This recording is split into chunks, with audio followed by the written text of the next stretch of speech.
This is Yasmeen miss, I am your Hindi teacher.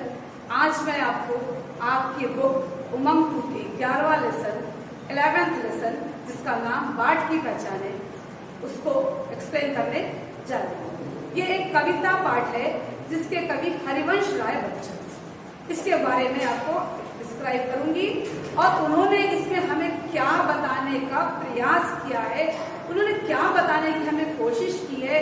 ये जो पंक्तियां हैं उन पंक्तियों के द्वारा उन्होंने क्या समझाने की कोशिश की उसके बारे में हम आज पढ़ेंगे। तो पहले मैं पंक्तियां पढ़ूंगी, उसके बाद उसका प्रसंग पढ़ूंगी, फिर उसकी व्याख्या पढ़ूंगी और उन्होंने क्या प्रेरणा दी है उसके बारे में हम इस पोएट्री के जरिए, इस कविता के जरिए समझने की कोशिश करेंगे। क्योंकि आप विद्यार्थी हैं, आपको इससे सीख लेना पड़ेगा और आप जिंदगी में इससे कामयाब भी हो सकते। तो शुरू करेंगे अब हम बाट की पहचान है लेसन। कवि का नाम क्या है? हरिवंश राय बच्चन। तो क्वेश्चन आ रहा है, इन पंक्तियों की सप्रसंग व्याख्या करें। तो अब हम इनके बारे में पढ़ने जा रहे हैं। पहले पंक्तियां पढ़ेंगे, उसके बाद उसको डिस्क्राइब करेंगे। अनगिनत राही गए इस राह से उनका पता क्या, अनगिनत राही गए इस राह से उनका पता क्या, पर गए कुछ लोग इस पर छोड़ पैरों की निशानी, पर गए कुछ लोग इस पर छोड़ पैरों की निशानी। ये निशानी मूक होकर भी बहुत कुछ बोलती है, ये निशानी मूक होकर भी बहुत कुछ बोलती है। खोल इसका अर्थ पंथी पंथ की पहचान कर ले, खोल इसका अर्थ पंथी पंथ की पहचान कर ले। तो ये कविता है, इसके कवि हरिवंश राय बच्चन हैं। अब हम पहले प्रसंग पढ़ेंगे, उसके बाद व्याख्या। प्रसंग।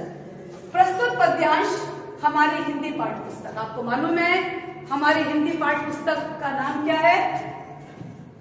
उमंग। उमंग 2 के बाट की पहचान।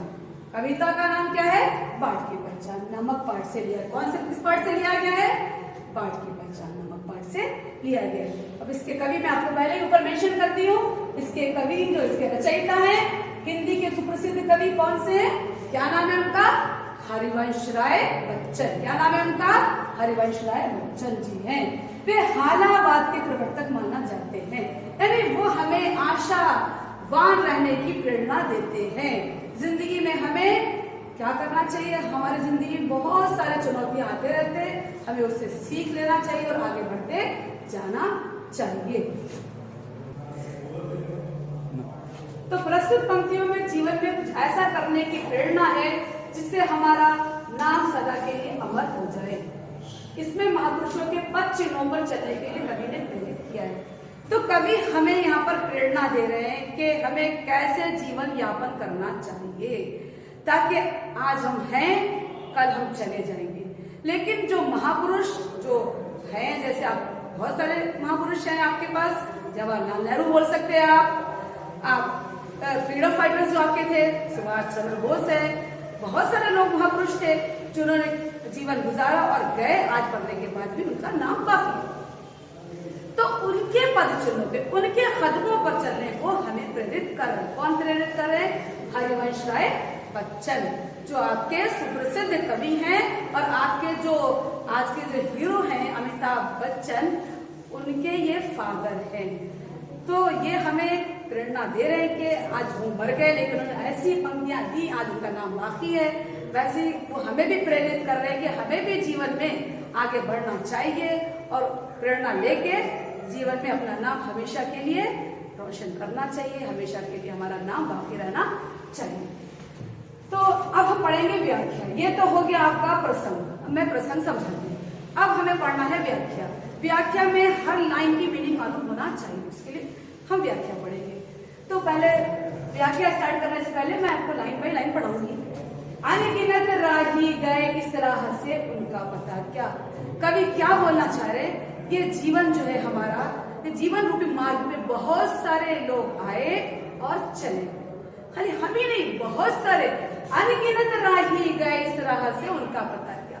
बहुत सारे राही, बहुत सारे मुसाफिर, बहुत सारे यात्री इस जीवन रूपी राह पे आए और चले गए। पर गए कुछ लोग इस पर छोड़ पैरों की निशानी। लेकिन कुछ लोग ऐसे हैं जिनका नाम हमेशा के लिए अमर हो गया, अभी भी उनका नाम है और आने हम चले जाएंगे, लेकिन आने वाले समय में भी इतिहास के पन्नों में उनका नाम हमेशा के लिए अमर रहेगा। कैसे, क्या करा उन्होंने ऐसे कौन से काम किए कि उनका नाम क्या हुआ, अमर हो गया। ये निशानी मूक होकर भी बहुत कुछ बोलती है। उन्होंने वो चले गए, आज दुनिया में नहीं है, लेकिन उनका नाम बाकी है। क्या वजह है, इसका रीजन क्या है, किस वजह से आज वो लोग कामयाब है और बहुत सारे लोग जो दुनिया में आए उनका नाम और निशान भी बाकी नहीं रह गए। आप घर में देखिए, आपके रिलेटिव्स को देखिए, आप अपने रिलेटिव्स के बारे में आप नहीं जानते, आपके दादा कौन, परदादा, उनसे पहले के लोग, लेकिन हम बड़े बड़े महापुरुषों के बारे में पूरा जानते हैं। क्यों?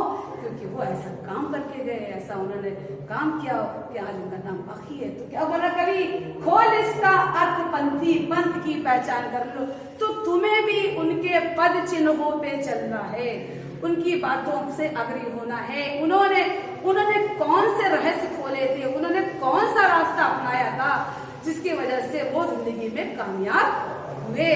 और बहुत सारे लोग जो नाकाम होके चले गए, उनका नाम और निशान बाकी नहीं है। पंथ की पहचान, तो अपने रास्ते की पहचान हमें करना है। किस तरह, कौन सा रास्ता, चुनाव आपके हाथ में है, आप कैसा बनना चाह रहे हैं। उन लोगों की तरह जिनका नाम और निशान दुनिया में बाकी नहीं है, कि उनके जैसा बनना चाहते हैं कि जिनकी निशानी खामोश होकर भी आपको समझाने का प्रयास करें कि हमारी तरह बनो। तो फिर अब मैं कोई इसको भी पढ़ के सुना देती हूँ। कवि का कहना है कि किसी भी राह में निकलने से पहले आने वाली चुनौतियों के बारे में सोच लेना चाहिए। यानी आपने जिंदगी में जो मकसद लिया है, आपने जो मार्ग अपनाया है, उसकी कहानी आपको पुस्तकों में नहीं मिलेगी। आपको चुनौतियों का अंदाजा खुद करना पड़ेगा। अब अगर आपको कामयाब होना है तो अपने अनुभव से सीखना। हर इंसान अपने अनुभव से सीखता है। चुनौतियों के बारे में पहले से सोच लेना चाहिए। अनेक लोग इस राह से गए, लेकिन उसमें से कुछ लोग ऐसे हैं जिनके पदचिन्ह इस मार्ग पर छूट गए। यानी तो कुछ लोग ऐसे हैं जिनके पदचिन्ह या जिनके कदमों के निशान इस दुनिया में आज भी बाकी हैं। उनके पद चिन्हों से हम बहुत कुछ सीख सकते हैं, उनके कदमों के निशान से। यानी उन्होंने जो बातें बताई, अगर हम उसको फॉलो करें तो हम जिंदगी में कामयाब हो सकते हैं। ये मौन होकर भी बहुत कुछ बोलती है, ये बातें आपको खामोश होके भी आज दुनिया में नहीं है, लेकिन वो हमें ऐसी तालीम, ऐसी शिक्षा दे के गए कि अगर हम उनका अनुसरण करें, उनके बताए हुए मार्ग पे चले, तो हम भी जीवन में उनके जैसे कामयाब हो सकते हैं। ये राहों के भेद खोल सकते हैं। अब हमारे पे डिपेंड है कि हम किस तरह उस राह को चयन करके वो जो भेद है, जो उसकी गहराई है, उसको पता लगाएं और महापुरुषों के जीवन से सीख लेने चाहिए। महापुरुष जो हमें जीवन में बता के गए, उन्होंने उस सफलता की जो भेद है, जो हमें समझ में नहीं आ रहे हैं, हमें उसके बारे में समझने की कोशिश करनी चाहिए। उनके दिए हुए ज्ञान का उपयोग, अनुभव अपने साथ प्रयोग करना चाहिए। अगर हम उनके अनुभव का उपयोग अपने साथ करेंगे, उनके पद रास्तों का अनुसरण करेंगे, तो जिंदगी में हम भी कामयाब होंगे।